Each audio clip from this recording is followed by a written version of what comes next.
Watu wasiopungua 13 wameuawa kusini mwa Lebanon kufuatia mashambulizi ya anga yaliyofanywa na Israeli, huku miongoni mwa waliopoteza maisha walikuwa wahudumu wawili wa huduma za dharura. Mashambulizi hayo yameripotiwa kutokea licha ya makubaliano ya kusitisha mapigano kati ya Israel na kundi la Hezbollah kuendelea kuwepo. Kwa mujibu wa shirika la habari la taifa la Lebanon, watu 6 waliuawa na wengine 7 kujeruhiwa baada ya nyumba moja katika eneo la Kafar Dunain kushambuliwa kwa bomu.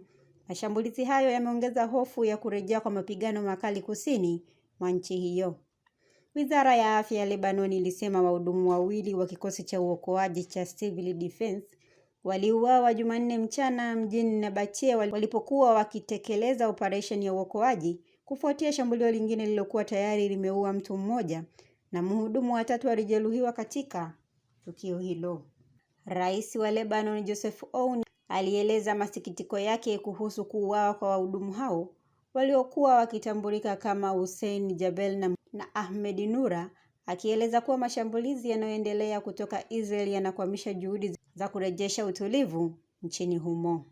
Wizara ya afya ya Lebanon imeshutumu Israel kwa kulenga makusudi wahudumu wa afya, ikisema hatua hiyo ni ukiukaji mkubwa wa sheria za kimataifa za kibinadamu, huku wizara hiyo pia ilieleza tangu vita kuanza, wahudumu zaidi ya 108 wa afya na huduma za dharura wameuawa pamoja na ambulensi na vituo vya afya vikishambuliwa zaidi ya 140.